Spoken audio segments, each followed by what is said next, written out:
Great, thank you. Good evening. Today is Tuesday, September 28th. This is the Litchfield Elementary School District Governing Board meeting. And this special meeting is called to order. First on our agenda is item 1B, is our mitigation plan and discussion of potential changes to the reopening and the face covering requirement on district property. We have Superintendent Gunning presenting for us this evening.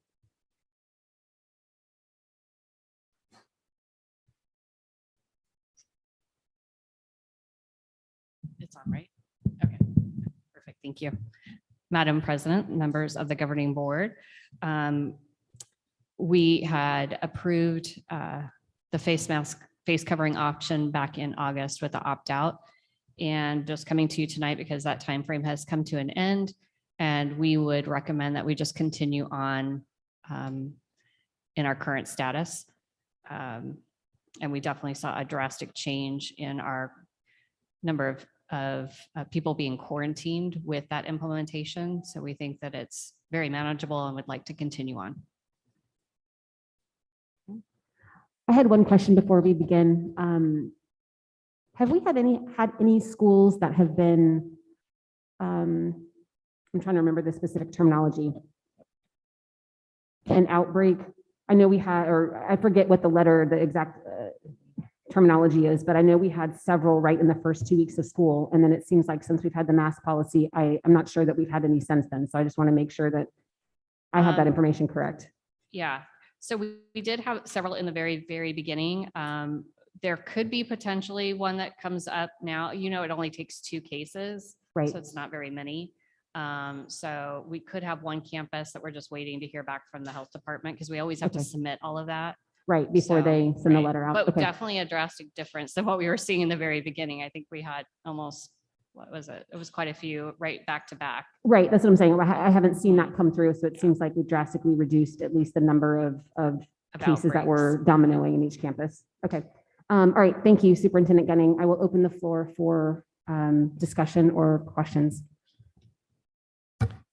I think that the numbers are definitely really down, and I would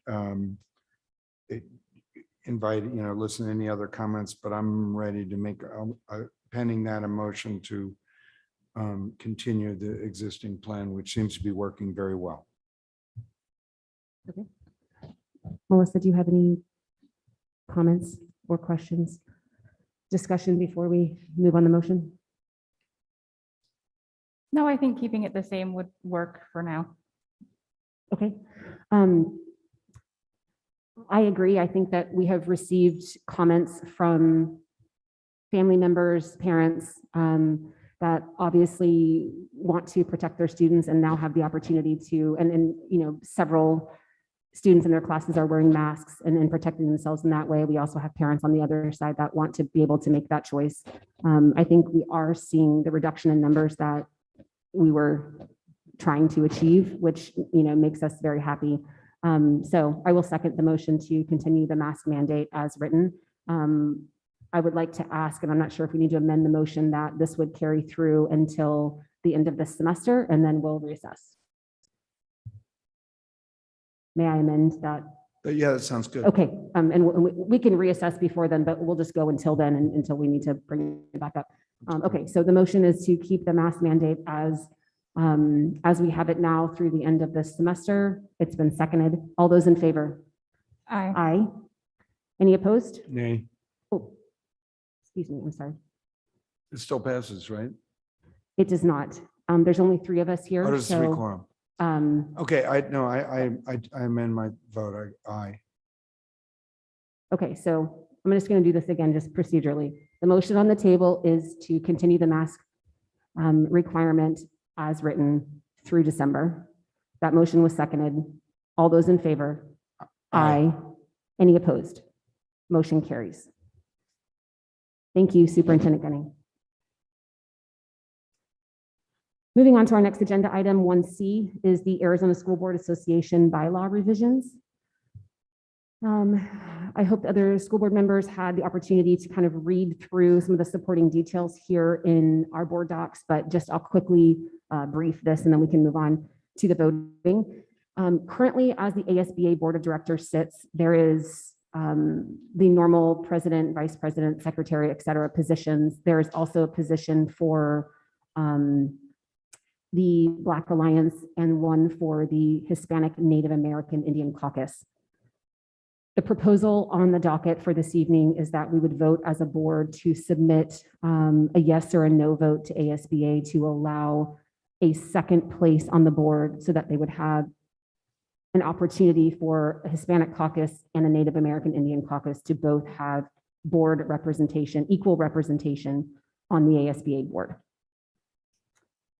We procedurally, how this will work is we will vote as a unit and our school district gets one vote. And it needs a 2/3 vote in all of the ASBA members in order to amend those bylaws. Any questions or discussion? Okay. I will start by saying that I am supportive of this measure. I know that both the Black Alliance and the Hispanic Native American Caucus are very active organizations within ASBA and have a lot of interest in their own individual meetings, and being able to bring that representation to the larger board, I think is really important to amend those bylaws. So I'm completely in favor of that. And if there's no discussion, I will move that we support the measure to adopt an additional board member to represent both the Hispanic and the Native American Indian Caucus on the ASBA Board of Directors. I second. Okay, motion and a second. All those in favor? Aye. Aye. What are you thinking? Oh, no. Any opposed? Nay. Okay. Motion does not pass.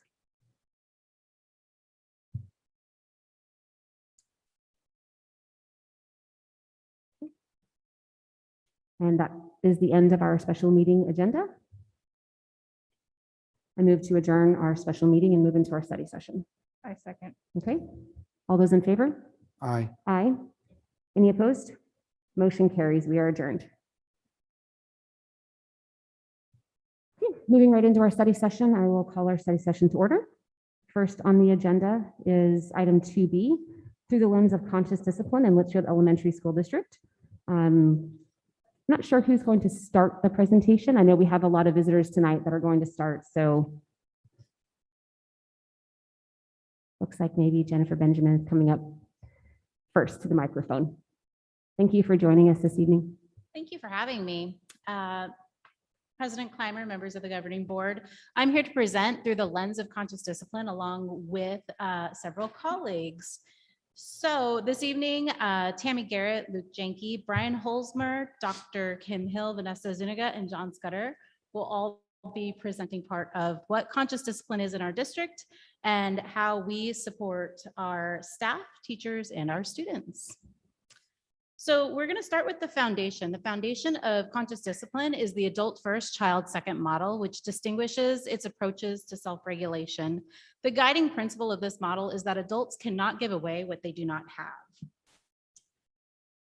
Many of our SEL programs are often all about the child. While we know that that's an important component, CD teaches us that if the teacher does not have the self-regulation skills, we'll never be able to teach the children that. So conscious discipline, talking about that adult first, child second model, is kind of like when you're on an airplane and you have to put your face mask on before helping anyone else. CD requires that the adult put their face mask on first. We cannot begin to help others regulate their emotions until we're able to regulate our own. It starts with the adult teaching and understanding the brain states, the triggers, understanding the powers of conscious discipline for the adults, and the skills to make it all happen. That's how we create a safe and connected environment for all of our adults, our children, and that is how we are able to access the executive state, which is where our brilliance resides. So this evening, we're going to be talking about pieces of all of this, the brain state model, the powers, the skills, that school family, and pulling it all together for you.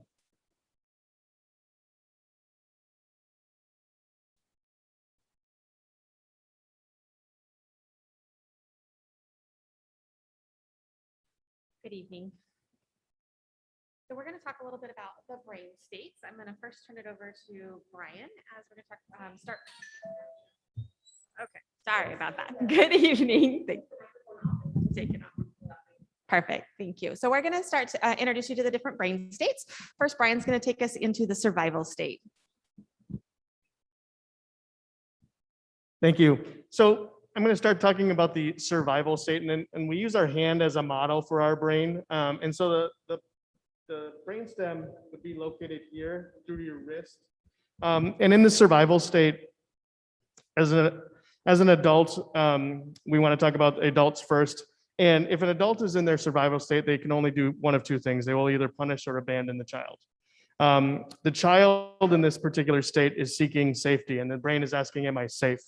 So without that safety, a child can only do one of three things: fight, flight, or freeze or defend. And to be able to upshift to that next brain state, the emotional state, you can go ahead and do deep breathing to get yourselves cognitively regulated to the next brain state. So I'm going to turn it over to. Thank you, Brian. So the next step up from the survival state is the emotional state. And as Brian said, you have your survival state, and then we start to get into the limbic system. And what's happening there when you're in the emotional state, what the student is looking for is that connection. And as we talk about adults first on that, if the adult is operating in their emotional state, often it's I will blame or rescue you when something's going on. You either want to blame for whatever the situation is, try to rescue the child out of the situation. So that's where we want to make sure we're upshifting as an adult from there. Also in this place where a child, if a child's in the emotional state, they're seeking connection. They're seeking, am I loved? Am I being taken care of? Am I safe? And that's what the brain is asking for at that time. So if the child is seeking that and doesn't get their connection, what they're going to do is what we call emote. And that's where they're going to show their emotions, that they're not getting what they're wanted. They're not happy with their situation, and they're not able to process. We'll go ahead and go into the executive state. Yeah. All right, so the next part is the executive state. So both Tammy and Brian were showing you the model on the hand. So you have the stem here, and then you have the emotional. So the survival and emotional, and then here's the executive state. So your prefrontal lobe. This is where we want both the adult and the students to be, right? So this is where the child is seeking, teach me, how can I solve problems? And then as the adult, we're sharing, how can I help you? Let's problem solve. Let's figure out what we can learn from this situation.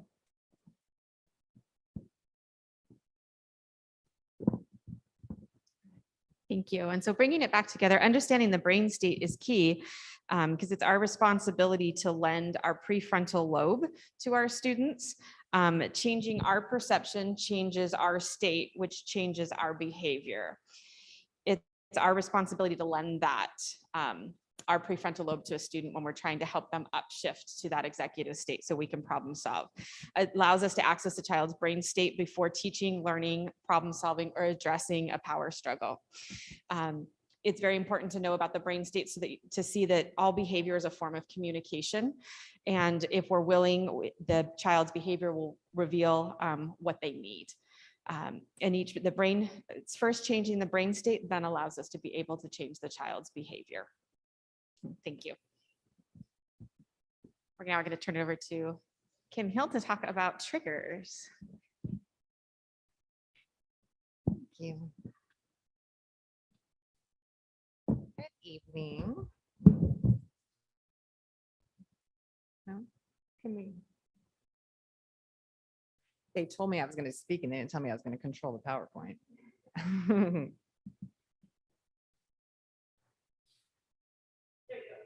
Oh, okay. I'm like, it took a minute. All right.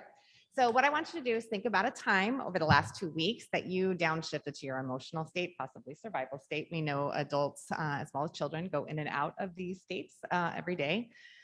When you think about that action or behavior right before you downshifted, that's one of your triggers. So everybody has different triggers. And one of the important things that we really like to focus on with the adults is helping them to understand what their triggers are. So for example, traffic might be one of your triggers. Nothing we can do about it. The moment is what it is. We can't move traffic. We would like to part the seas at any given time, but we can't. So coming up with an active calming plan in that situation So you're stuck in traffic, you might turn on some of your favorite music. You might do some of that deep breathing, call someone you love, just try to take care of some things that, you know, you're not going anywhere, but what is something that you can do to calm that? We can't change it. So reminding ourselves that those behaviors or that situation is happening in front of us, not to us.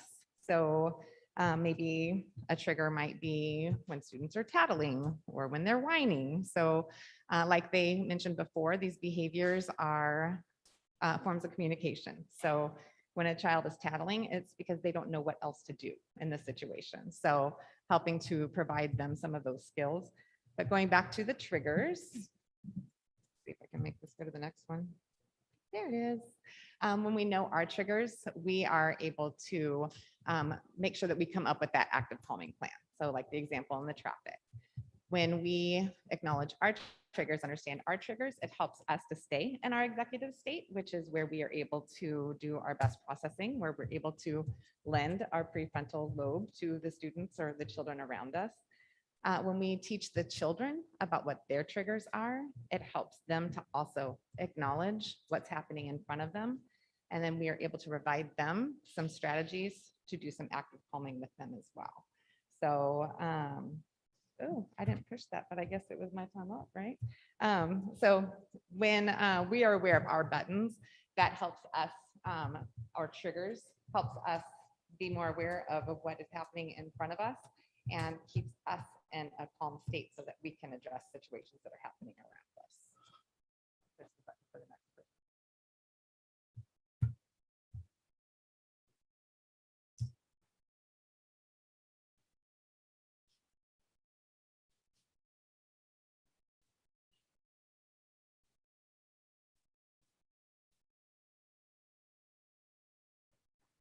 We brought props.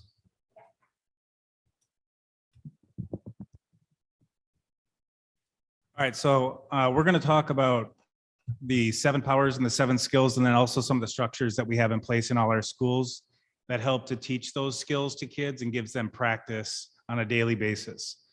So the first power is the power of perception. So that big idea is that no one can make you angry without your permission.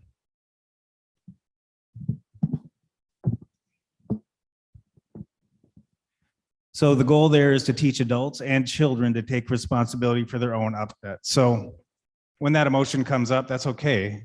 It's just, what are you going to do with it afterwards? If your angry becomes, I'm going to punch you in the face or I'm going to scream at you, we have to teach you a replacement skill for that. You feel that anger, you regulate it, you calm down, and then you try to problem solve afterwards. So the skill that goes along with that is composure. So we be a star, we smile, take a deep breath, and relax. And then we've got a few different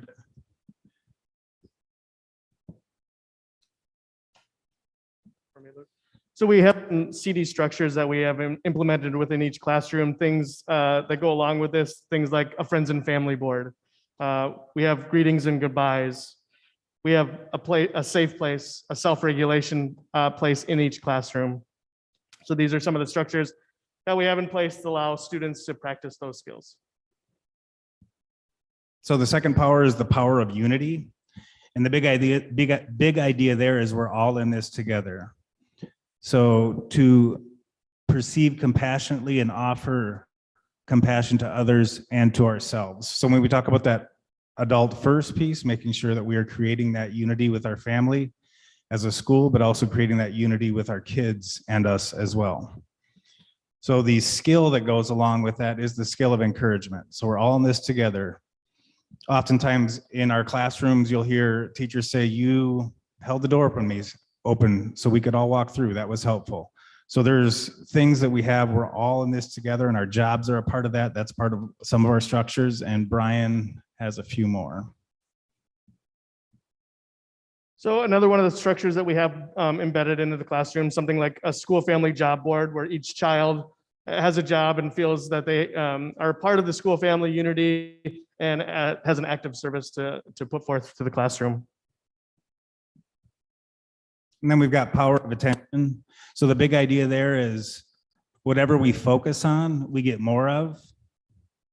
And I'll be honest, my eyes are not good enough to see the goal there. But that premise is, as adults, if we focus on the positive behaviors and the actions that we want to see in kids, that's what we're going to see more of. And when we teach that to children, sometimes when there's conflict with peers, if we can teach them, well, what's something good that you see in that person? And they start focusing on the positives that see in that person, then that changes what their attention is there. So our skill is assertiveness. So using their big voice as adults, us using our big voice, when we're assertive with children, there's no doubt on what the expectation is. If we are aggressive, aggression begets aggression. And if we're passive, that's also asking for aggression. So the adults being assertive and then teaching kids their assertive is too, so that they can use that with each other. A couple of the structures we have embedded in the classroom would be visual routines, an opportunity for students to see what is expected in the classroom, along with classmate books, so they have another visual of giving an opportunity to see what is expected in the classroom. And then we've got the power of free will, which the only person you can change is yourself. So I can't change you, I can only change me, and that's a choice that I have. So again, the skill that goes along with that, which makes sense, is choices. So you may do this or you may do that, and then asking the child what is best for you. And I'll be honest, as adults, I do this with my staff as well. You can do this or you can do that. What's going to be better for you in this situation? Again, visual rules, and just an example here of a visual rule book. You have two positive choices. You may do this, or you may not do this. So it just gives them the opportunity to make that choice on their own. So the power of acceptance, which is the moment is as it is. And the skill that goes along with that is empathy.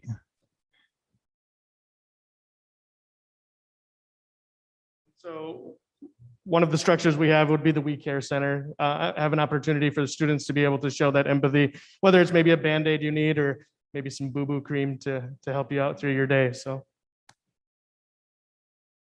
And the sixth power is the power of love, which is choose to see the best in others. And the skill that correlates with that is positive intent. So one of the structures we have embedded in the classroom is our wish well board, when we have an opportunity to wish those people that are sick or maybe even absent from the class and send those positive wishes out to them. And then the seventh power is the power of intention, which mistakes are an opportunity to learn. So as adults, we're going to make mistakes, and we can model that, you know what, we made a mistake and we learn from that and we can move forward. And then passing that skill of consequences, because there's natural consequences, there's logical consequences, and then at times there are punitive consequences. So we want to teach kids that consequences are a part of life. So sometimes our kids just want people punished, and punishment is a form of consequence, but we really want those natural and logical consequences to be embedded within the adults and then also within our kids. And one of the structures here is the time machine. This is an opportunity for students to problem solve on their own and be able to solve their problems with each other rather than going right to the teacher all the time. So a big part of the powers and skills is, if the adults have those first, then like Tammy and Brian and Vanessa were talking about earlier, maybe it was Kim too, we can lend our prefrontal lobe to those kids because they don't have that skill. So we as the adults have to be conscious first of what's going on, know what our brain state is, be able to recognize brain states in children, and then be able to teach the appropriate skills at that point.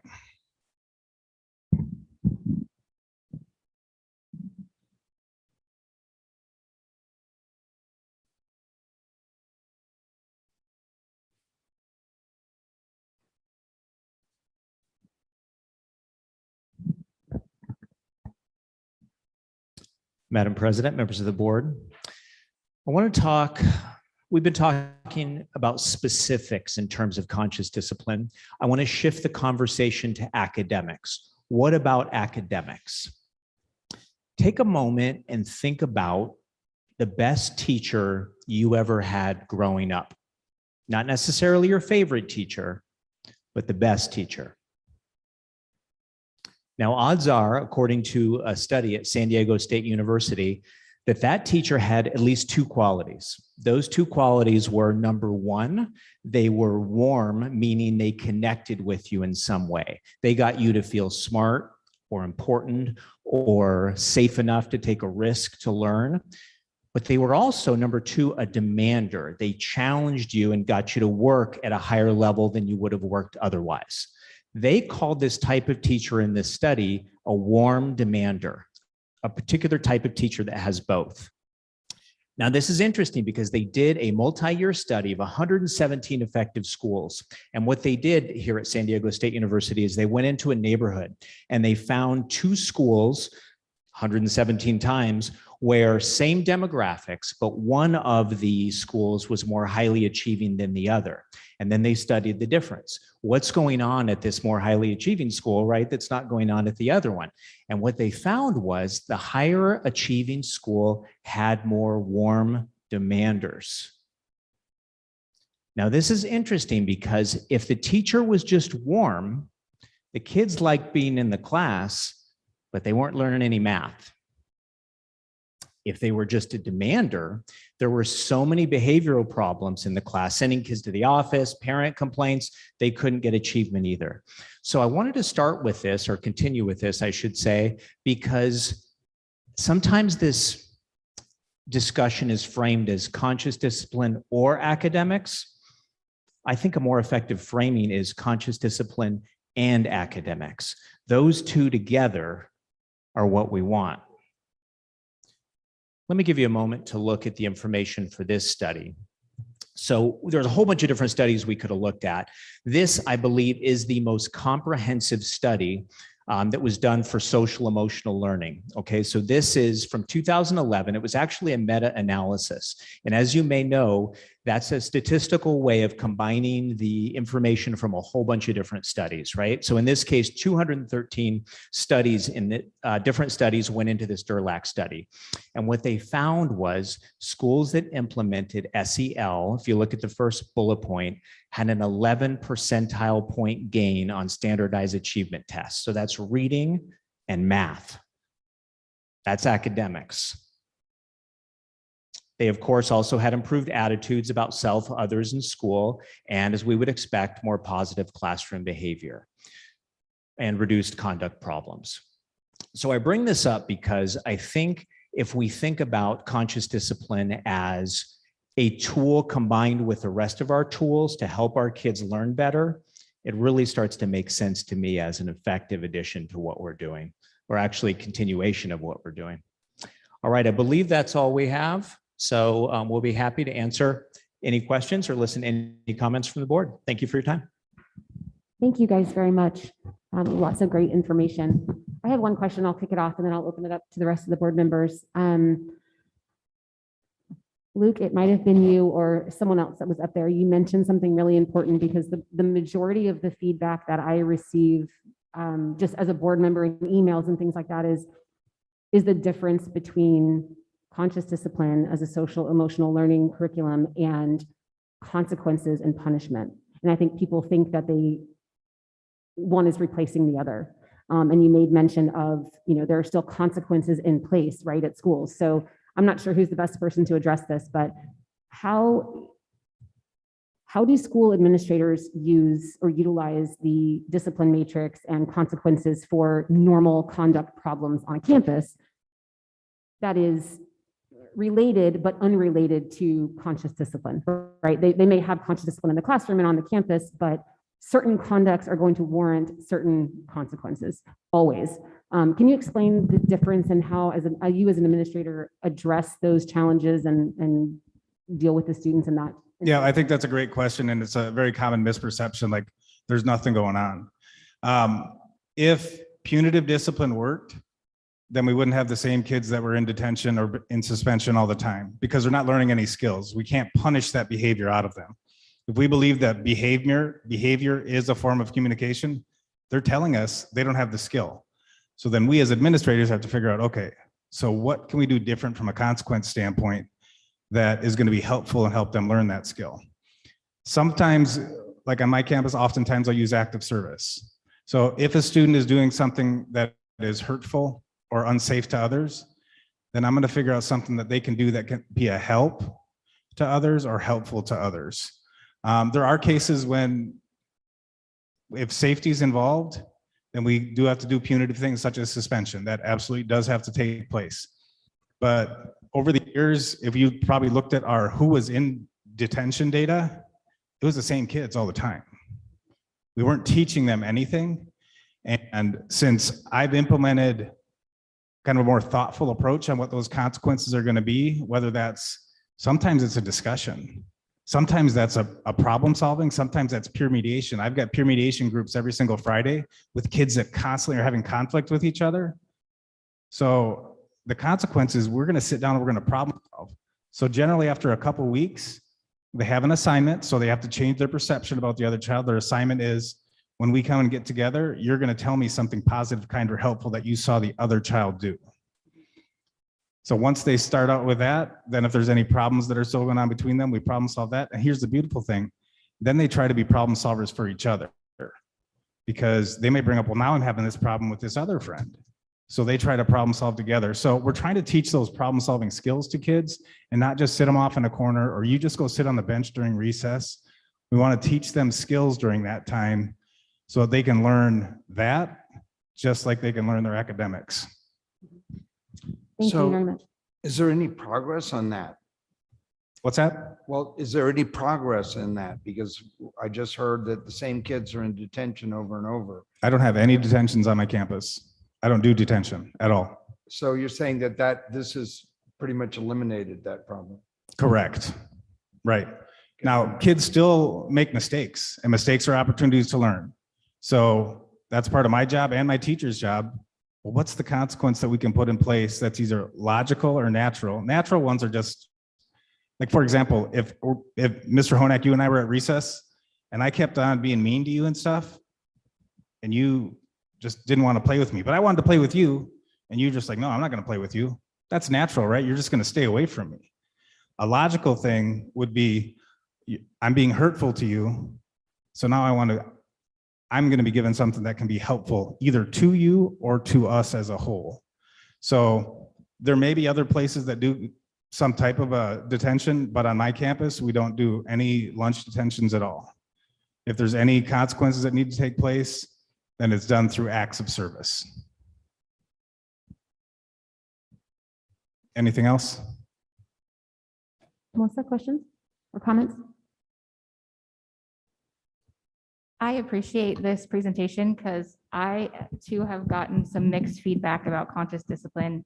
Whenever I hear our admin talk about it, it's nothing but great things and everybody's happy about it.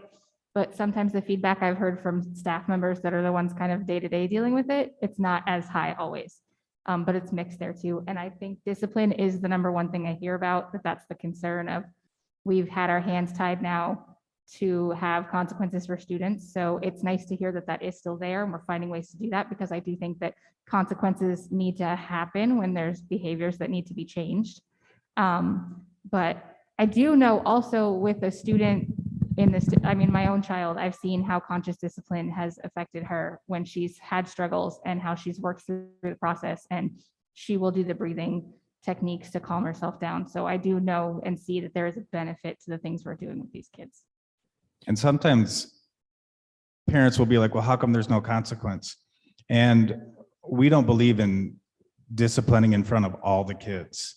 So there may be a consequence, but that consequence is talked about with that child that's receiving the consequence and that child's parents. So sometimes parents don't hear about it because I tell you what, in the past, they would know, yeah, they had detention today. How do I know? They weren't out at recess with me. So that is a little bit different because it's something that as we grew up and we went through school, it wasn't necessarily how things were handled. So it is different for our parents who now have kids to see that as well. So there was another thought that I had with, it'll come back to me. I have another question. Megan, you might be best to answer this. It's just more at a district level and anyone can chime in, but We've had some conversations here at the board level about training and the opportunities and the approach that we've taken as a district to make sure over the rollout that we have a very careful approach to, obviously, we didn't just start everything in year one. There was a rollout. We're now, very far into this. What is the approach on district-wide training, the need for that, the importance for that, and kind of future planning on how you plan on roll that out year over year? Sure. One thing is that conscious discipline nationally has about 6 or 7 CD1s across the nation. And because there was such a need in this area, or a desire for that, they house one of their CD1 sessions here and invite people from around the nation. But because of that, our cost is reduced significantly to send our staff.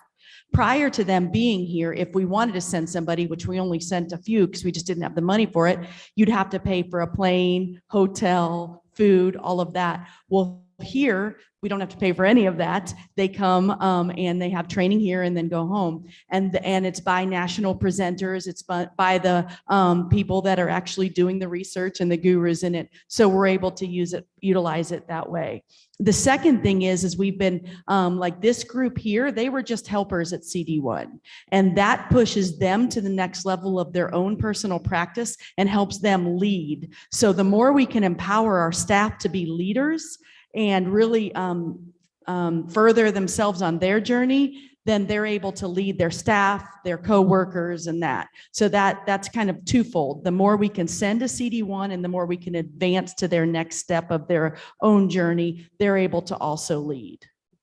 And one of the things about the consequences too, that in our middle schools primarily, suspensions are given. You guys see those, and we follow the discipline matrix, but we layer on teaching of the missing skills, because like what Luke was saying is that we can't punish someone and expect them to come back with new skills for most people. Sometimes that is the case, right? We know that.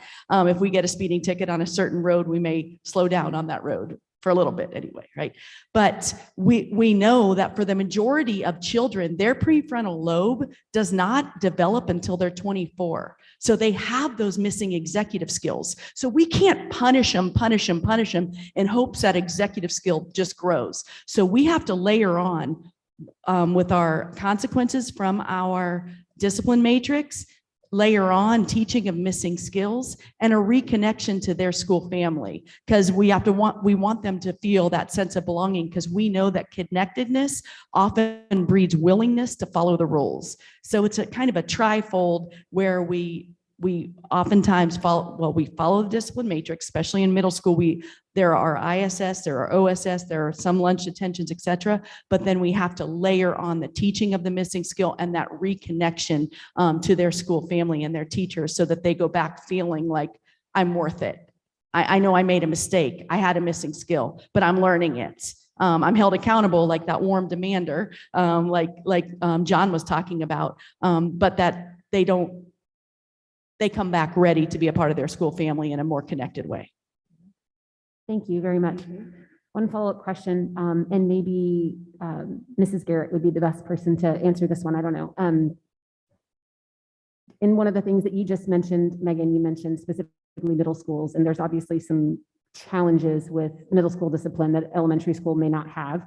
We had some conversations as a board with one of our previous board members about some of the challenges in using conscious discipline at the middle school level. So can you just talk about how that works and how, I know there's training and all of those kinds of things, but what do you specifically do? Like, what strategies do you use to make it relevant to middle school students versus elementary school students? Because probably, that might be a little bit different. Excellent question. Thank you. So it is a little bit different in middle school in the sense that we have to adjust certain things to be applicable to our age group. And as Luke was saying, we try to put those things that are in place to layer and teach. We try to take that standpoint when we're working with our kids, but also at the same time, we have to keep that safety piece that's taking place in the middle school. So as Megan said, you will see that there are consequences, probably more than what you would see in an elementary, because it's a different setting. Also, it is a little bit more of a shift, I would say, for a middle school teacher. And that's why the training is so important, to understand those pieces to change behavior, because the one thing you can't do is take a middle schooler and, like you said, humiliate or punish them into eventually stop being disruptive in class. We need to find what is the missing skill that they are missing, and how do we help teach them that missing skill, which takes a very different approach than when we all were in school, where teacher yelled at you, called home, and you fixed it. It's very different now with that piece. And how do we help them figure that out? Because we also know that sometimes that created internal issues for students or our friends that have those situations. So we want to make sure that we are teaching them those missing skills so they can execute them moving forward and change that behavior. So we do the same things that Luke was talking about, trying to repair relationships if we're able to do that, do mediations with. One of the things referenced was like the time machine to kind of go back. And it's pretty amazing how the kids will actually do that. Even in middle school, people think, well, they won't do that, and we'll show that to the teachers. That's why the training piece is so huge, because it is, conscious discipline is so all-inclusive and encompassing that just reading a book isn't going to get it the actual full training. I had the honor of being able to take several of my teachers this year to the training where they really could see the big picture. I know for myself, that was also very impactful, besides just, going through basic training. Actually going through a true conscious discipline training really brought the whole picture around on why it is so important that we teach these missing skills, but there are still consequences. But it's helping educate those steps and processes along the way, and helping our families see that, and also the kids. Yeah. Hopefully that answered your question. No, Sorry, I that feel was like I good. kind of That was rambled good. there. I just, I have a middle schooler, knowing that, obviously there are some, which you pointed out, safety measures that need to be taken on a campus where you have, preteens and teenagers versus elementary school, and how do you deal with that? And no, I think you addressed that. Thank you. So each situation is handled depending on what that situation is, as Sure. far as safety concern or teacher or student impact, if it's a disruption in the class, or if there's a safety concern, or sometimes if it's just an individual behavior impacting that child. Sure. Thank you. Melissa, Jeremy, any other questions or comments? I do have a comment just in terms of the consequences. And I think what Megan pointed out was really important, that the consequences are necessary in cases. And the consequence, even being somewhat severe, is actually can be a healing thing, because when the consequence is deserved and it's applied, then you can empathize with the person who is suffering the consequence. And when after they've gone through the consequence, then they can be reunited or actually drawn closer into the group that we're trying to get them to be able to be civilized with, as kind of a token to them. And so there definitely is the thing about the speeding ticket is going to make you slow down. There's no question. That's my comment. Thank you. Nothing else? Thank you guys very much for presenting this evening. Very informative. We will move on to our item 2C. That's our special education presentation. I'm Melissa McComb. Thanks for joining us tonight, Melissa.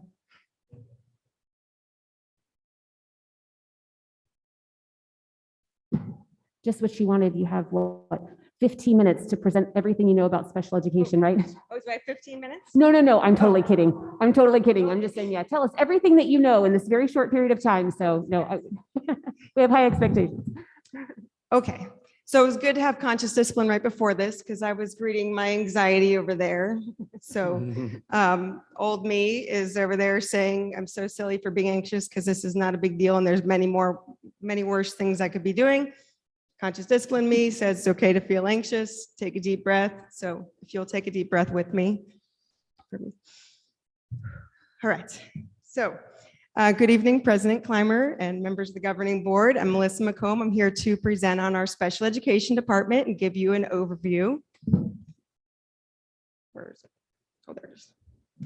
So this is just the members of our office over there. We're in the ETC, which is right behind our building here in the parking lot. Myself, the director of special ed, Amber Mag, our assistant director, Dr. Jennifer Elliott, our lead psychologist, Sarah Escarcija, our new administrative assistant, Kim Murphy, our IDA compliance clerk, Jessica Rosas, our records clerk, and Norma Chisholm, our developmental preschool registrar. And you can see a couple have been with us for a long time and a couple just came to us because we had a couple move on to other positions in our district. The roles are a little bit different this year. My main roles are the higher level tasks with Arizona Department of Education requirements, the funding, open enrollment, advocate our legal situations, office management, investigations, White Tanks Learning Supervisor, Learning Center Supervisor. And then Amber Magger, our Assistant Director, is the liaison for all of our principals and coaches, and she works on curriculum and instruction support and planning and more directly with the schools out in the field. Our lead psychologist, Dr. Jennifer Elliott, is our liaison for our school psychologists and our preschool evaluation team. She works on our procedures and supports for our psychologists, leads our crisis support in the district, and our psychologist professional learning communities as well, amongst other things. Our school psychologists have an important role in our district. They, like many other positions in our district, kind of depend on the number of students. They look at the general education students, the number of self-contained programs on campus to determine how much psychologist support that they have. And that ranges from 2 days a week to 5 days a week, just depending on the school in those programs. So we have 17 schools, 1 lead psychologist, 12 school psychologists, and 2 psychologist interns currently. The role of our school psychologists, so they have many roles. I couldn't have possibly captured them all, but they certainly, some of their main roles, they support in developing our functional behavior assessments for our students who are having difficulties with behaviors who have our IEPs, threat management, evaluation process, placement changes.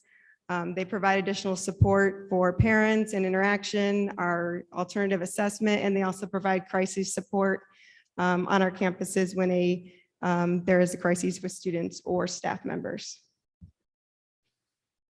Our instructional coaches, so these are our coaches for special education, and it kind of comes up a little bit hard to see, but there are 4 coaches currently, and they're each assigned to 4 of our schools.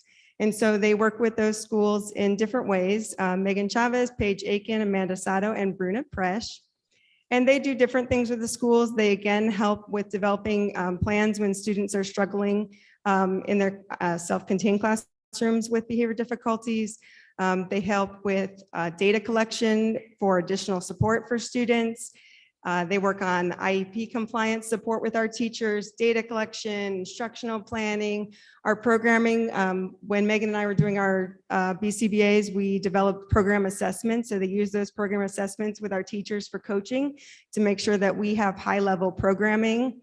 They coach our resource teachers with accommodations and modifications to help them be successful in the general setting, and universal design for learning, which is using technology to access curriculum. So there's just a lot of different roles that they take on. So in LESD, of course, we believe in all of our students and live and breathe those beliefs every day. We want them all to learn. This means we focus on their strengths. We want to find where their strengths are and then meet them where they are and challenge them at every turn so that they can grow.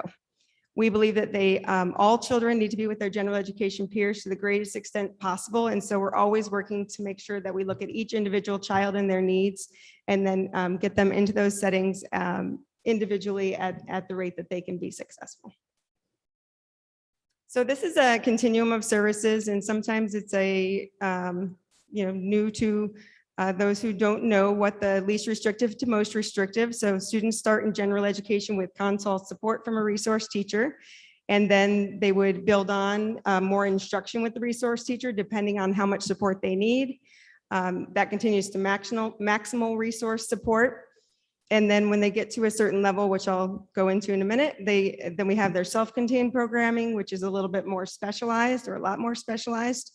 One-on-one assistant in general education actually comes after that point or in self-contained. And that's because that is placing one adult next to or near 1 to 2 to 3 children.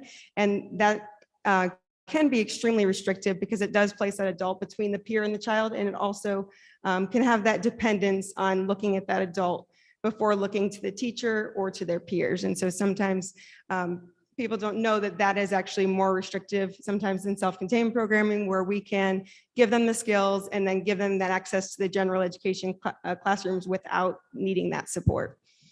Then next would be our in-district separate public day school, which is White Tanks Learning Center, and then separate private day school outplacements, for instance, at the ACES or Desert Choice. And then homebound instruction, which is typically right now only if they have medical certification that they need to be at home for certain medical reasons, and then residential treatment center. That's really hard to access, the residential treatment center, from a school placement team. So typically that's accessed through their outside providers.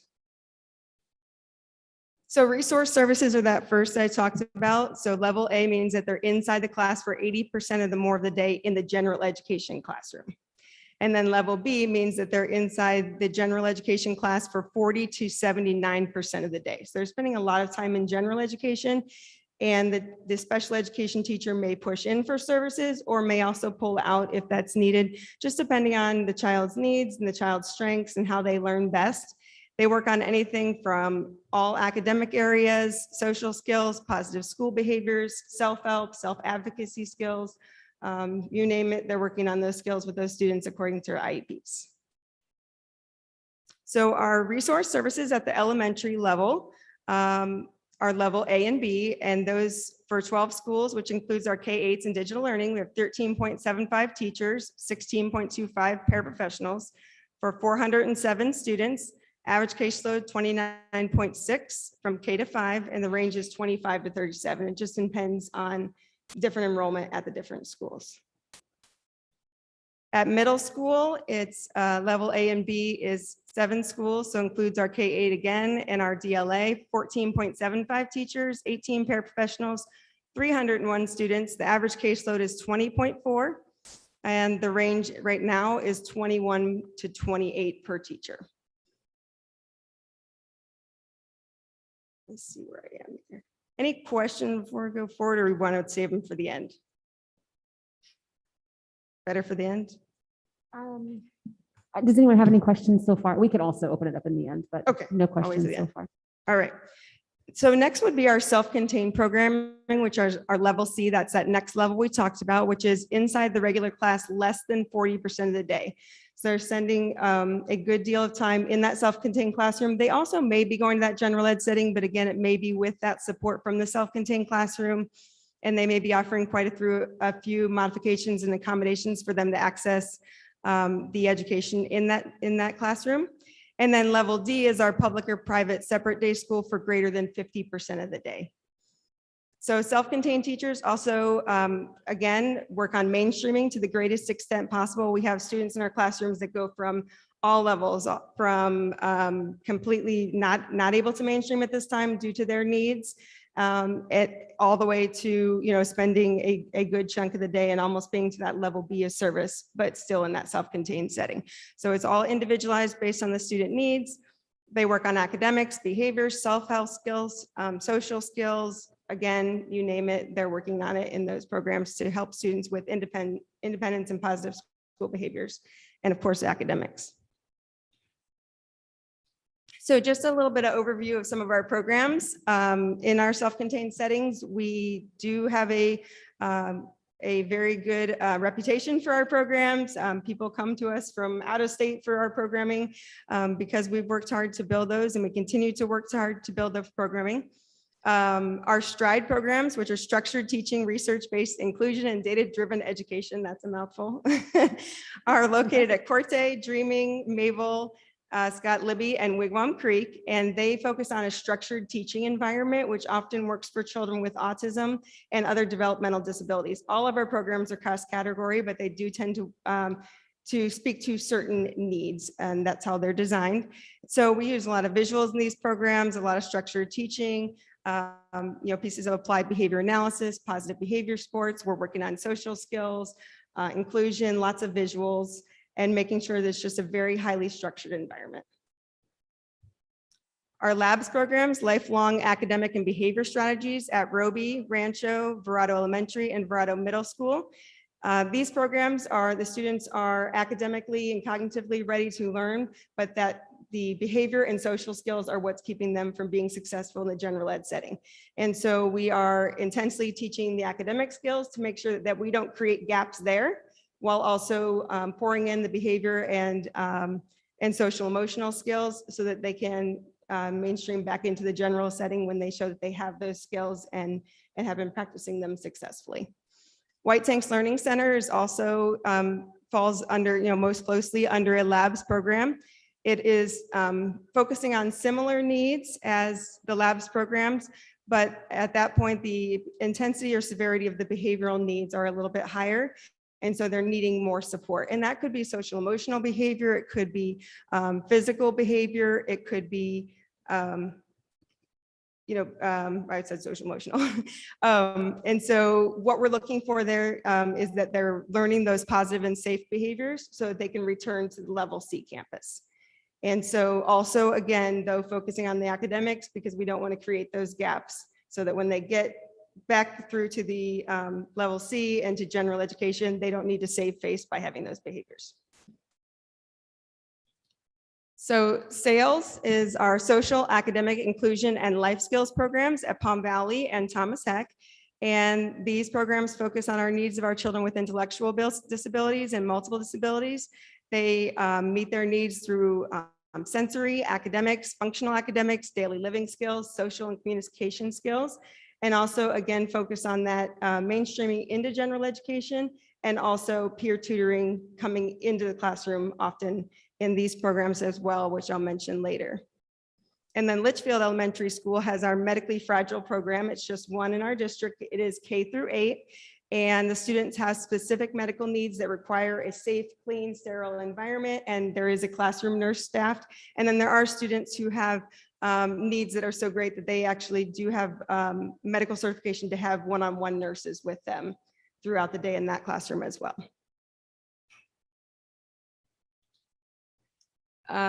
Chat Stars is at Mabel Pageant Elementary, and that program is kinder through second grade only.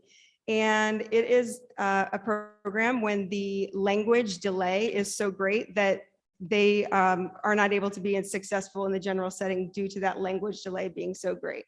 And so what the focus is again, to focus on making sure those academics are strongly taught, but then also to pour on the communication skills, the articulation skills, so that by third grade, they should be in the general setting. There's no longer that delay, and we've closed that gap. If they're still needing that level of support by third grade, typically we're seeing that there's another need that the language was kind of covering because it was so great when they were younger that was all that we could see was that language as the biggest concern. So we look at that. Transitional kindergarten is here at Litchfield also, and that is a program which bridges the gap from preschool to kindergarten often. And it is focused on general ed kindergarten curriculum to the fullest extent. And the students typically slowly mainstream out into the general setting through kindergarten. And the goal is that they be in first grade general education with some level of resource support the following year.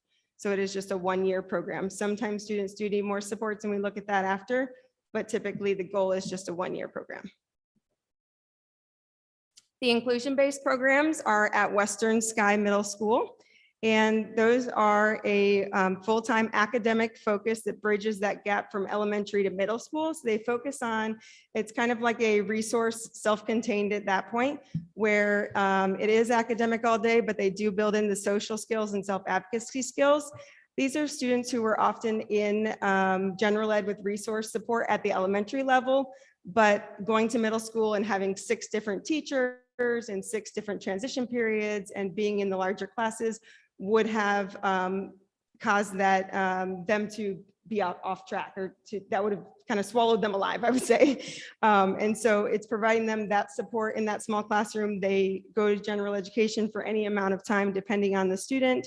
All go to science, social studies, lunch, specials with their peers, and then get that resource support in that classroom and have that smaller atmosphere and attention. All of our programs, like I said, have inclusion opportunities, and we focus on the greatest extent possible to get our students into that general setting.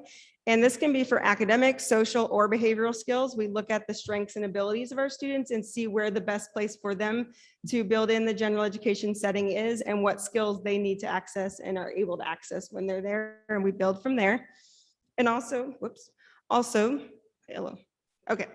And also many of our programs also have peer tutoring where students can apply to use their elective time or other times to come in and be peer tutors in the classroom. So it's got a reverse mainstreaming, which is nice because it allows them to help students in the self-contained setting with work completion, social interaction, positive school behaviors.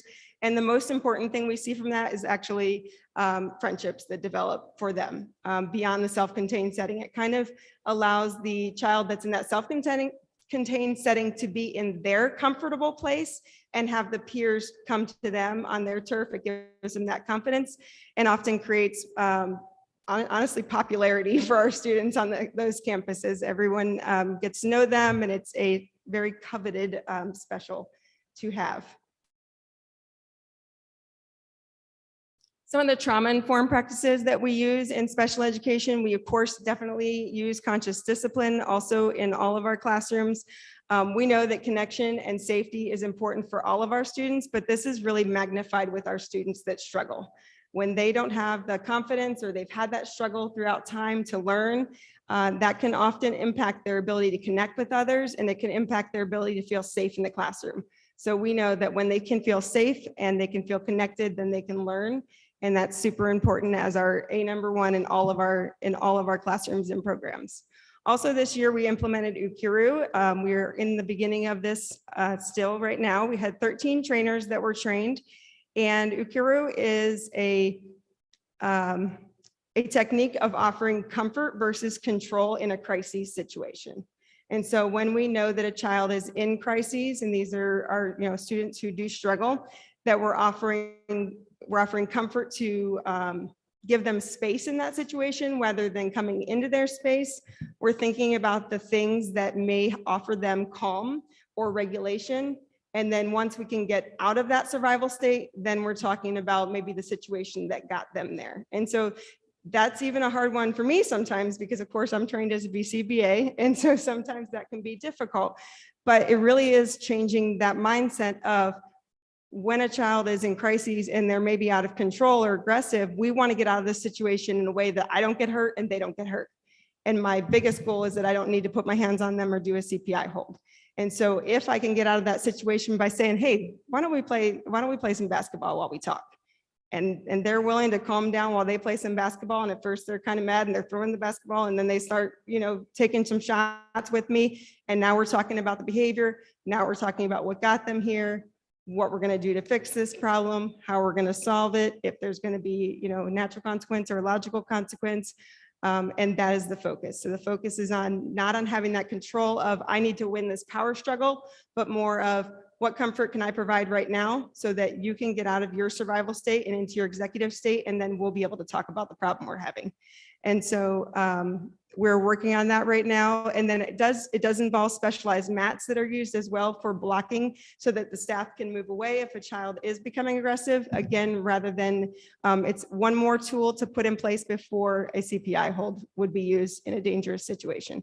CPI is our Crisis Prevention Institute.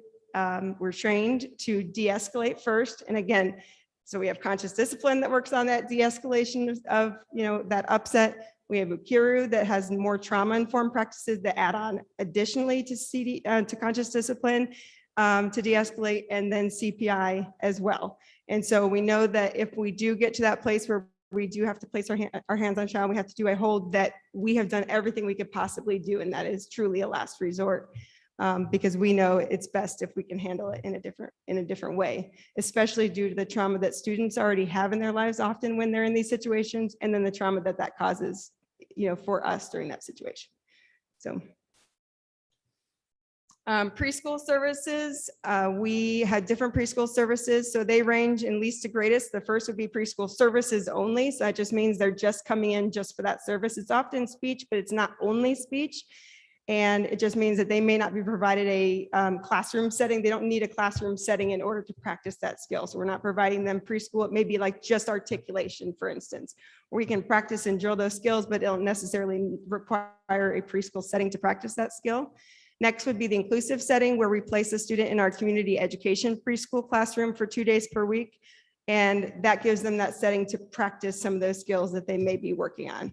Again, this is when they've made progress, probably in that developmental preschool setting, or when they don't have a ton of skills that they need to work on, but they just need to take the skills maybe that they've learned in that developmental preschool setting and have practice applying them with their more typical peers. I have a quick question for you. Do we provide services? I think the answer is yes, because I feel like I've asked this of you before and I just forgot. We provide services to folks in preschool or other settings that don't actually attend our preschool, correct? Only if they're doing the walk-in services. So they walk into our services, we don't go to the other schools. So they may attend, for instance, like Goddard, let's say, Sure. we don't go to Goddard to provide them a speech service. They would have to then walk in for speech. Right now, the walk-in service is all at Rancho. Correct. And Okay, so, I'm just yep. saying, we do offer services to children that don't attend our preschool if they need it, or we've identified that their need to get those services. They don't actually have to go to our preschool. Only if they're in that preschool walk-in service, otherwise they do have to attend and enroll. So they can't just come in for some services. If the IEP team determines that they need the inclusive setting in order to practice those skills, because let's say it's sharing with another student. And so we know that the IEP team says they need that, then they have to come into school in order to get that. So Okay. they would have to be enrolled in our district to get Okay, it. so something because- like speech, where you're saying you can address that one-on-one with a child, it might be a walk-in service. Right. If it's something else, they need that in classroom environment, then they would have to be a part of that preschool program. I get Yeah, it. or a Thank you. limited service. It's not just speech. We've done only Sure. really speech in the past, but we're building on some more, but it's pretty limited. They don't need a setting in order to practice it. Right, yeah, just So as they an may example. go- I right. understand. Thank you for Yeah. clarifying. And then developmental preschool is our other setting. And so those are cross-categorical programs at Roby, Soto, Dreaming Summit, Mabel, Rancho, Scott Libby, and Verado. And they are AM and PM sessions, 2 hours and 45 minutes per day, 3 days per week.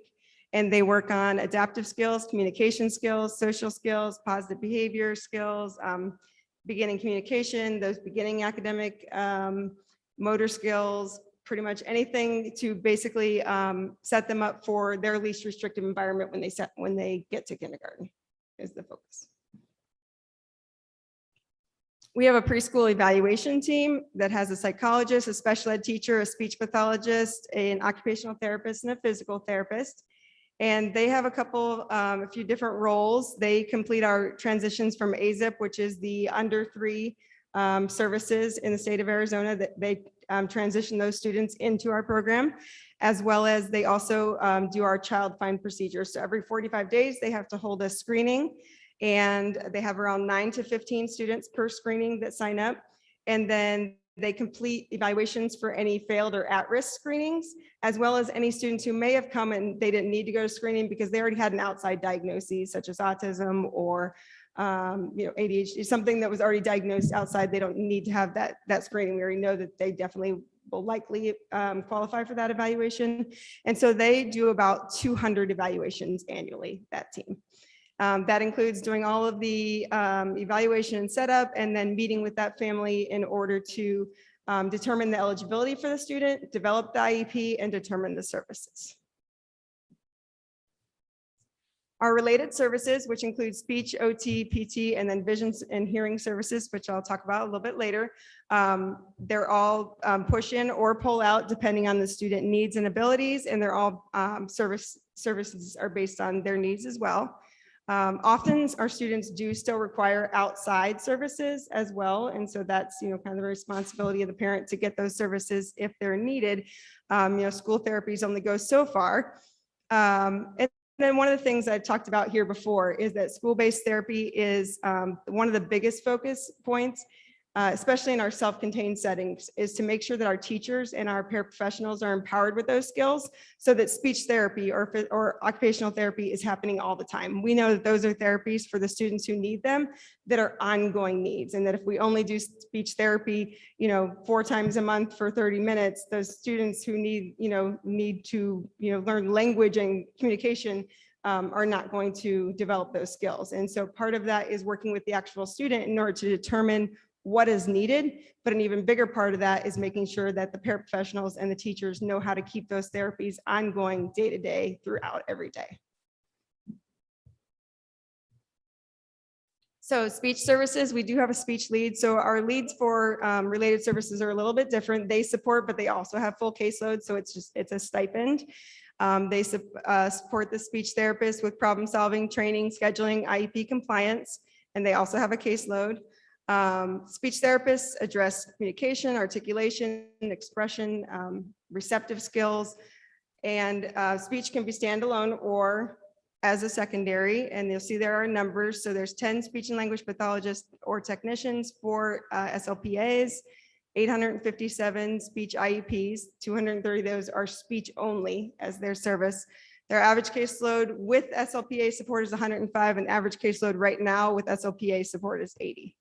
And so they have a high number of students. And again, that is that school model, which is difficult. I think this one's a fun, like everything else in special education, that funding is so difficult because special education is not fully funded. I think Megan and I did it one time and we figured out that as speech therapists, in order to like pay for themselves with the funding that they have for this, would have to have like, what was it, like 1,000 students on their caseload in order for the student funding that we get for those students to pay for them, for their salary alone.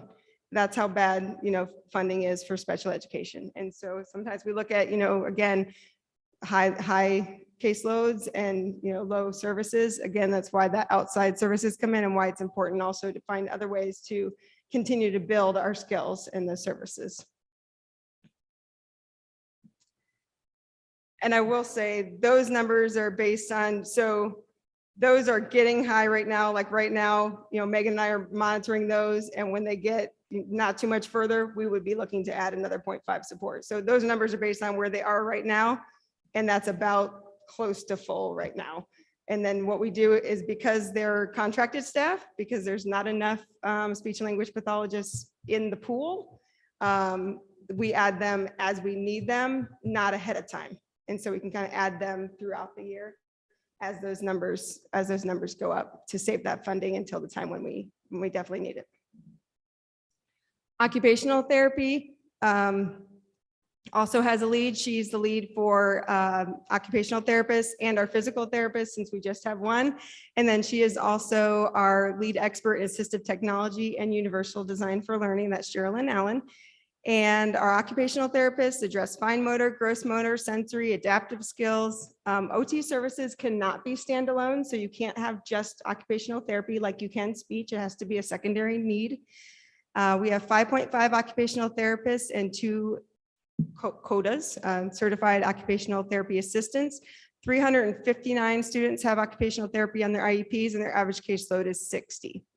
And then they share the CODA support throughout that caseload, so it's a little bit different. Our physical therapists, we just have one, and we have one physical therapy assistant as well.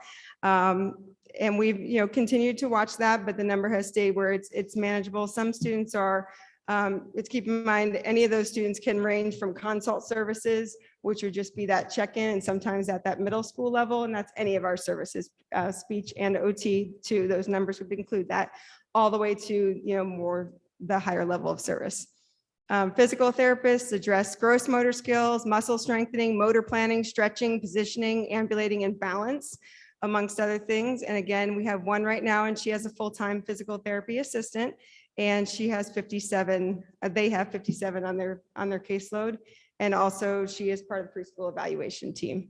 Not every preschool evaluation includes physical therapy because there are less, obviously, in the district. So she's only called to those where they've identified a need in the screening. Hearing and vision services.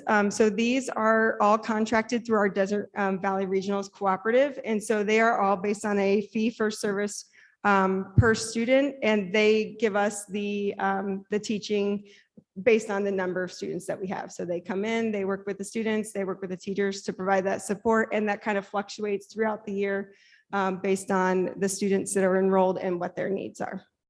But that's always contracted right now.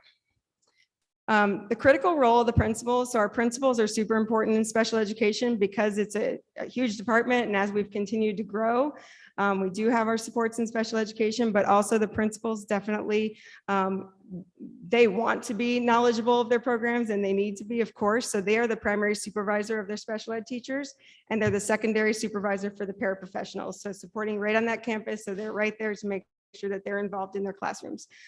They take ownership of their program, so they make sure that all of their students in their programs feel just like the neighborhood kids feel. You know, sometimes they have to leave their neighborhood school because the program is not there. And so we want them to feel very welcome that this school is their neighborhood school and that they are just as welcome and just as important as any other student who is there.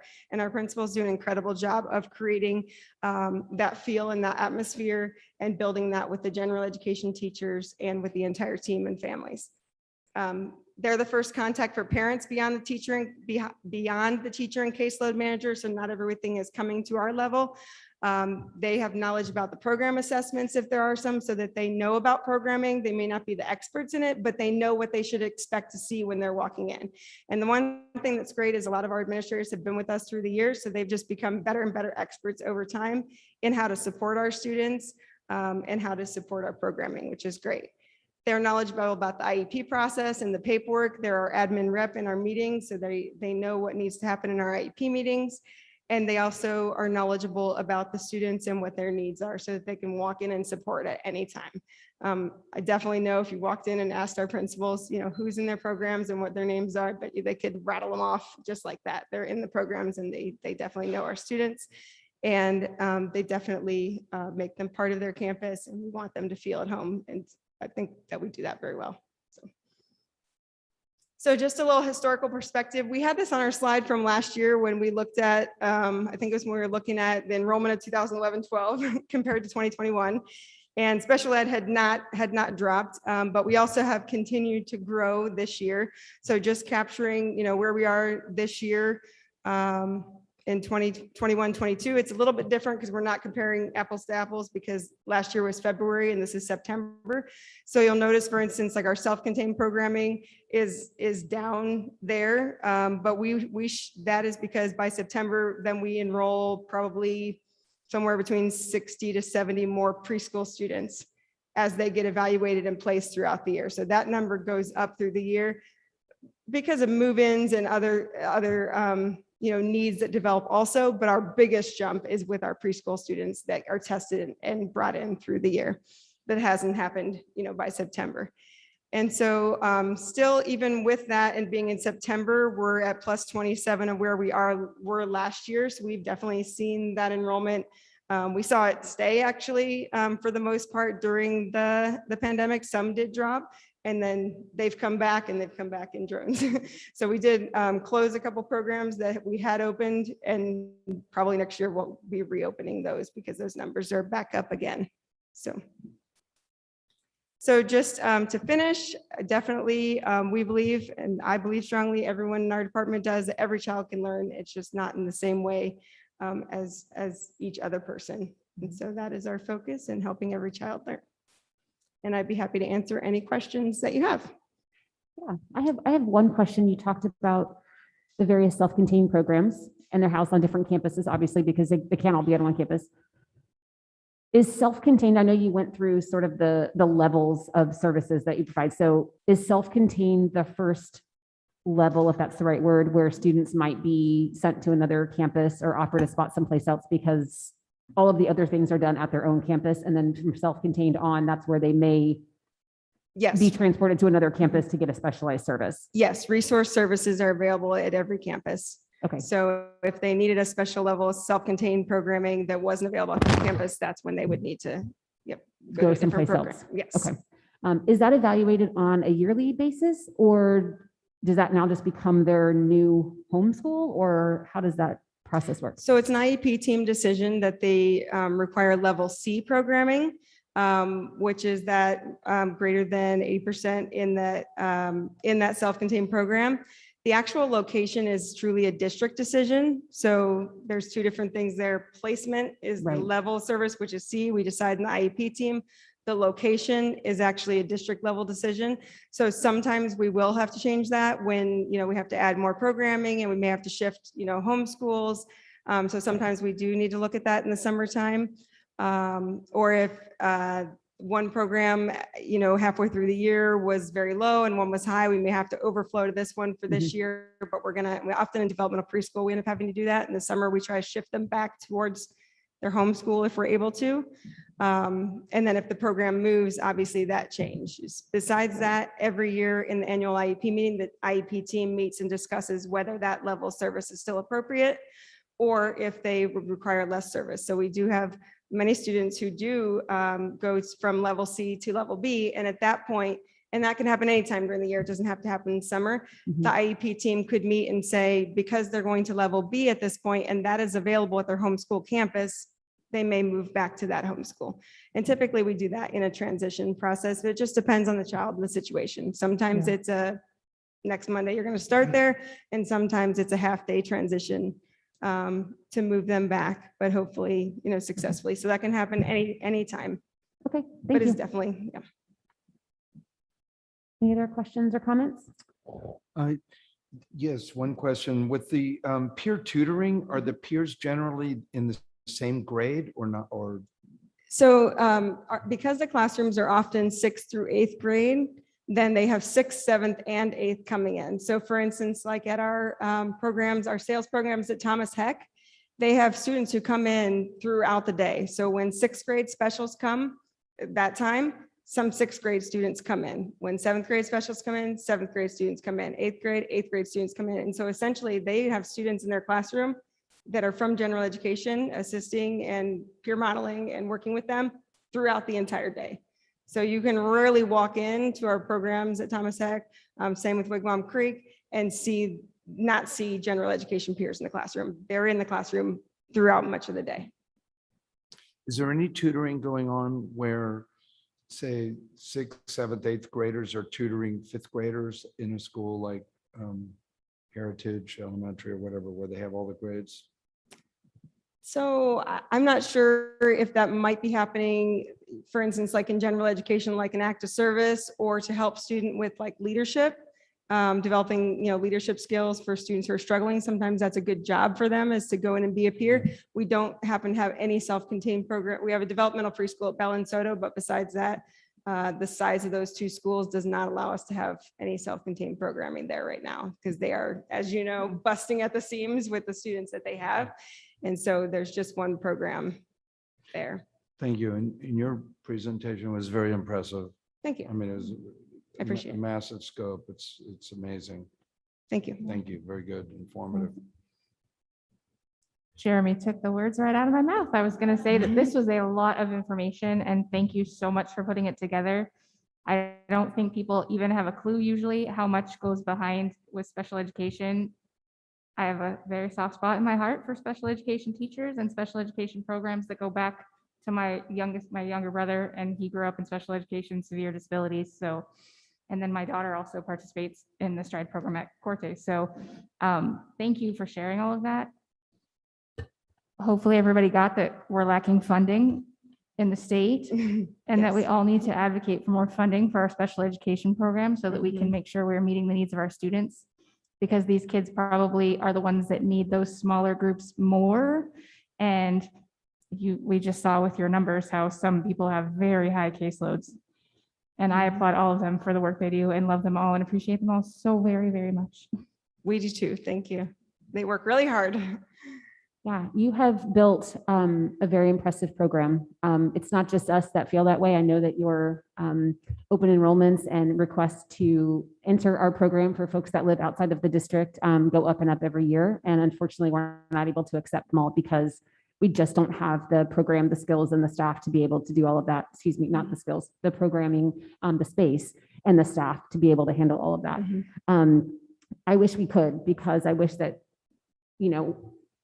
for someone like you who has built such a strong program, it would be really great to be able to share that with more and more people. So thank you for working so hard with less resources than you need. We recognize that. I'll close with one thing. As a board and as a district, really knowing the challenges that you face, there's some that we can do something about and some that we can't. how can we better support you and the Department of Special Education right now? Is there anything that we can do, or just continue to be your cheerleaders and support you when you ask for resources, when the time comes? Have your friends apply to be paraprofessionals and student bus monitors and teachers. We need teachers, we need paraprofessionals, we need that support in the classroom. So just getting that word out. If even substitute teachers, often, they're concerned about picking up a self-contained classroom, and often they are actually the easiest because the paraprofessionals know what they're doing, so they will run the day. They want to keep it as straight as they can for the, for the students, but they need that certified person, just those extra hands, and that extra person really is helpful. So just as much as you can get out, that we need that staffing and we need more, and then advocating at the state and federal level for funding. Certainly, they're going to provide services here to the best we can, because we know we need to and we have to. But if we could, have that additional funding, that's always helpful too. It would make things a lot easier, wouldn't it? Sure would. Absolutely. Well, I know that we are and have been and probably will continue to work through incentives and other programs to increase the staffing. I know the district staff has been working tirelessly on trying to find methods to do that. So we will continue to push forward and offer what we have to give for people that want to work here and join your team. So thank you for the presentation. It was wonderful. I appreciate that. Thank you. Okay, our last agenda item of the night is discussion and first reading of revisions to some policies. I'm not going to read them all here because Gina, you're probably going to go through them. So, Well, yes, I will. I'll just read through the summaries and see if you guys have questions. You know Okay. that these are recommended from ASBA, all the policy changes that you'll be reading tonight. So BDF is basically giving more guidance on and setting a better policy for advisory committees. BEDD is the rules of the order, giving the board president the authority to recess a meeting at any time. So putting that into policy. BEDH is public participation at meetings. So no solicitations during public comment time. And then BIB is board member development opportunities, just saying that the board may not spend public money for board training, orientation, or therapy that presents any form of blame, bias, judgment on the basis of race, ethnicity, or sex. Does not preclude any training on sexual harassment. And then there's a regulation that goes along with that, that gives a better definition of what exactly that blame or judgment on the basis of race, ethnicity, or sex is defined in statute by the following concepts, and they give you 7 concepts there. So, just a quick question on that. How is that, who regulates that? I mean, who determines what, if that training is deemed to be based on blame or judgment? I mean, is that, who? You see what I'm saying? No, Like, that's a great question. if we're going to enter into training, is there some sort of way that we would know that that would be considered against this policy? I mean, we are the ones that typically make sure that our policies are followed. So how do we get educated on how that works? So you would look at the regulation and the way that those things are defined. Okay. Look at the training that you're considering having and see if the training has any of these Components that are components within the regulation. that could Okay. possibly be. Who's regulating that? I'm not exactly sure, but these are all that mostly that came out of legislation from last session. Okay. Wonderful. I think we're all taking turns Okay. with packets. I didn't have any, Melissa, do you have any questions about that section? Okay. And just to reiterate, while you guys are changing at the microphone, this is first read, so we will, if you review these and have questions moving forward, we will have a second read and adoption at our next meeting, I believe. So there will be an additional opportunity for questions if they do arise. Thank you, Wendy. Thank you, Madam President, members of the governing board. I'm Wendy Qualls, the Executive Director of Finance, and I have policy DIE for audits and financial monitoring. So House Bill 2018 added a requirement that when I present the audit information, the reports and questionnaires, that you not only accept those, but you accept them and do an actual roll call. Okay.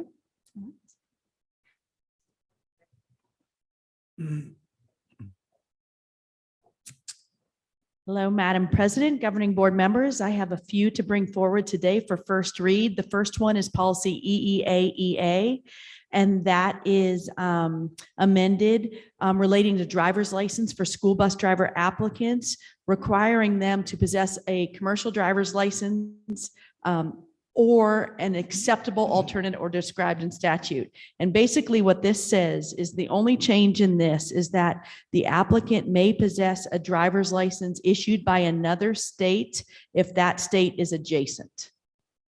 So there's that one. And the next one is policy JK, and this came out of House Bill 2123, which adds restrictions on suspending or expelling students under the age of 7 and adds clarification about the regulation of student off-campus speech. And that goes right into JKD, our student suspension policy, which is the same thing out of House Bill 2123. There's new language stating restrictions on suspending or expelling students under age 7 and adds clarification about the regulation of student off-campus speech. And JKE, which is the same thing, student expulsion, adds clarity and restrictions on expelling students under age 7 and clarification about the regulation of student off-campus speech. Okay. Thank you. Melissa, did you have a question? No, just to clarify for the public, I guess, that we're making these recommendations based on the laws that were passed this year to keep us compliant with new laws that have come forward, right? Okay. Any other questions or comments about the proposed policy changes?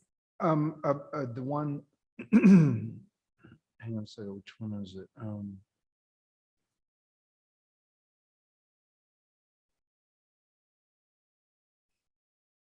I'm sorry, hang on a second. Just have it here. BIB-R, I just had to step out of the room for a second. Was there any comment on that? Because I know that or did I miss any? I've read all these very carefully. I don't need to Yeah, explain. no, the comment or the question was, where is the sort of criteria in which any training would be looked at? And the answer was in that BIB-R. So within that regulation, there would be criteria as to what the training could and could not have in it. I believe that was the only question that was asked about that. I did just want to add that when the judge ruled yesterday about the mask mandates from the governor, this was also one of the things under there that might go away. So this may not come back to you for a second reading. Okay. That was- Potentially, but not. That was actually my question. Okay. Because I think it's, I think it's sort of suspect that ruling came the day before, because this is definitely, I know that the higher ups have all promised that they're going to appeal that decision. So Yeah. I don't think they should take it, pretend it's going away, So assuming we would study this information, have questions, you would bring it back when it is applicable to us. Yes. Okay, thank you. Okay, that is all for this evening. A very quick point of order before we adjourn. I believe that I made a mistake and I want to be transparent and clear that up before we leave this meeting tonight. In our earlier session, and Amy, I'm going to call on you to help me clarify here. In our earlier session, the question was asked to me, we have a quorum, there's 3 of us here. When we voted to pass the,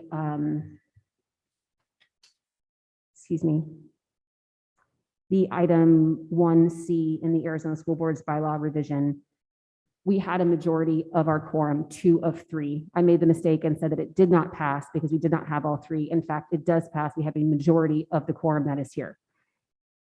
Does everybody understand that? I'm sorry, that was my mistake in parliamentary procedure. Okay. We need a quorum to have a meeting. We need a majority of the people here in order for something to pass. So we had 2 yays and 1 nay, which means it does pass. I mentioned in our meeting that it did not. So I just wanted to clarify that I had done that incorrectly. Was that just for the ASBA thing or was that also for Correct. the mask? Or is it for everything? It would have been for everything. That Okay. is correct. So yes. majority of the quorum goes. Correct. The 2 of the 3. You are correct. Okay. Okay, that was just a very quick point of order. Thank you. I will entertain a motion to adjourn our study session. I motion to adjourn. Second. Great, thank you. All those in favor? Aye. Aye. Aye. Any opposed? Motion carries. We are adjourned.